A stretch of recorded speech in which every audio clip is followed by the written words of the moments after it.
Hey folks, welcome to Hogie Grilling. Now today we're going to stay here in the kitchen, only because it's so dead burn hot outside. I didn't want to fire up the Blackstone. But we're going to stay here in the kitchen. We're going to make some Philly cheesesteaks.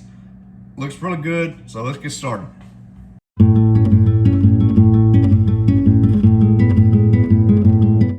Alright, so for this cook, we're using these sirloin tender steaks.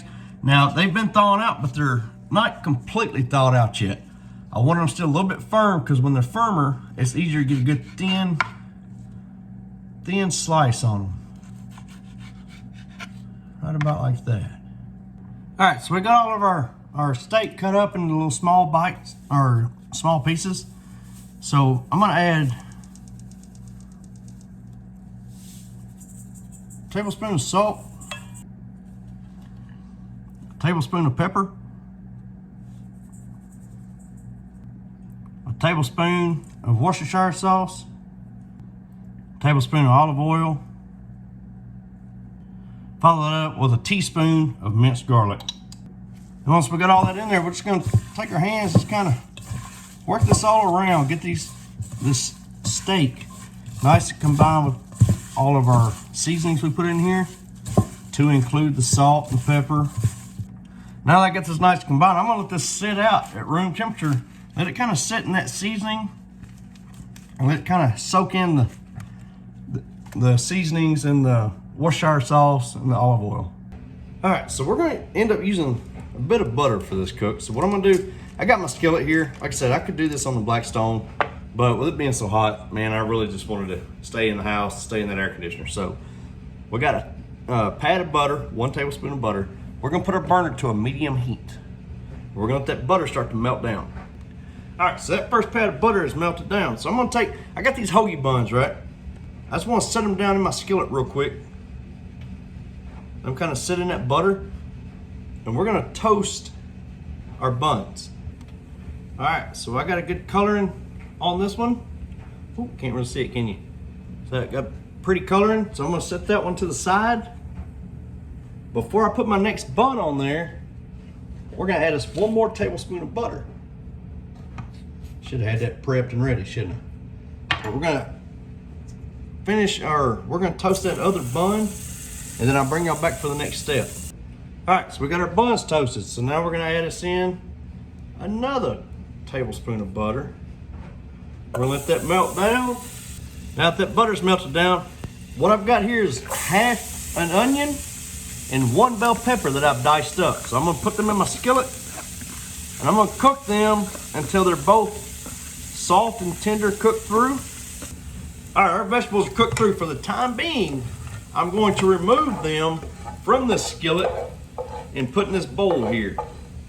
All right, so we just melted 1 more tablespoon of butter. So what we're gonna do now, that steak that we cut up, we're gonna add that to the skillet.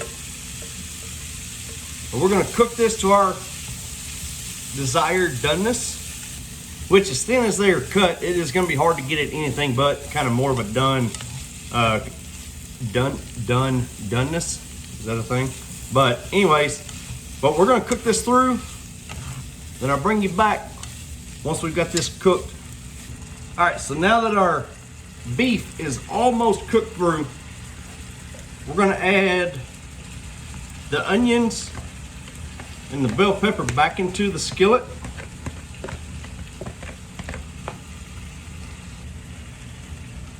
Now we just want to mix these all in together.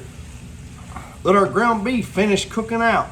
Or not our ground beef, I'm sorry. Let our steak finish cooking out while we get these onions and our bell pepper mixed in with it. All right, so now we got our toasted bun here.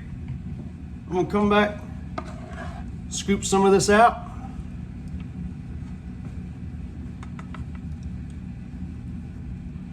Put it on said bun. Now while it's still good and hot, we're gonna come back with 2 slices of white American cheese. All right, folks, so that's the Philly cheesesteak. We're gonna put the top on it. Oh, there we go. Now y'all know what time it is. All right, here we go.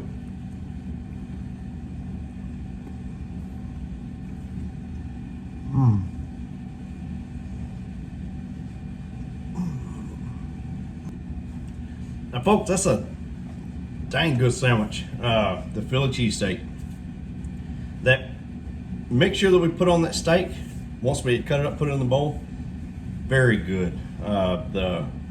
When you take a bite and you get that bite of the peppers and the onions, also very good. This all come together very easy. And folks, this really took us 35-40 minutes. Not a very long cook at all. I would love to do it on the Blackstone, and maybe once it cools down a little bit, we will do it on the Blackstone, because you have more openness, more room to maneuver, can get a few more things going at one time. But very good. We're gonna throw some French fries on the plate, have some fries and some Philly cheesesteak. So the Philly cheesesteak, which I call the Hayden cheesesteak, was the very first video I ever did here on Hayden Be Grilling. We've come a long way since then. So for those of y'all that have been there since the beginning, I truly appreciate you. Y'all please let me know what you think of the video. Y'all please like, subscribe, and we'll see y'all later.